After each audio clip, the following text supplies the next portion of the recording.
দক্ষিণ গাজার খান ইউনিসে ইসরায়েলি বাহিনীর নির্বিচার হামলায় কমপক্ষে ১২৯ ফিলিস্তিনি প্রাণ হারিয়েছেন, আহত হয়েছেন শতাধিক। জাতিসংঘ বলছে ওদিকে অধিকৃত পশ্চিম তীরেও ফিলিস্তিনিদের নির্যাতন ও প্রাণে মেরে ফেলছে ইসরায়েলি বাহিনী।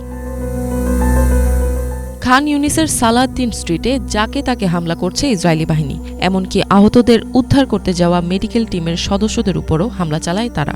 ইসরায়েলি বাহিনীর তাণ্ডবে খান ইউনিস থেকে এখন পর্যন্ত প্রায় ১,৫০,০০০ বাসিন্দা বাস্তুচ্যুত হয়েছে।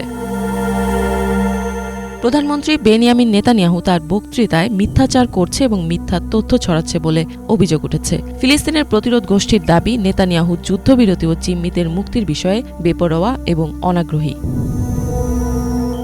ইসরায়েলি প্রধানমন্ত্রীর বিরুদ্ধে যুক্তরাষ্ট্রের ওয়াশিংটন ডিসিতে বিক্ষোভ করেছেন শতাধিক মার্কিন নাগরিক। এ সময় গাজায় যুদ্ধবিরতি ও জিম্মি মুক্তির বিষয়ে পদক্ষেপ নিতে বিলম্ব করায় নেতানিয়াহুর বিরুদ্ধে ক্ষোভ ঝাড়েন সেখানকার জনগণ। এ সময় বিক্ষোভকারীদের উপর হামলা করে মার্কিন পুলিশ।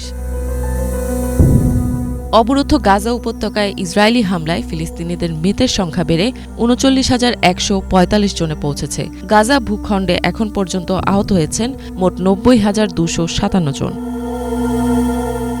ইফাত জাহান, বাংলা ভিশন।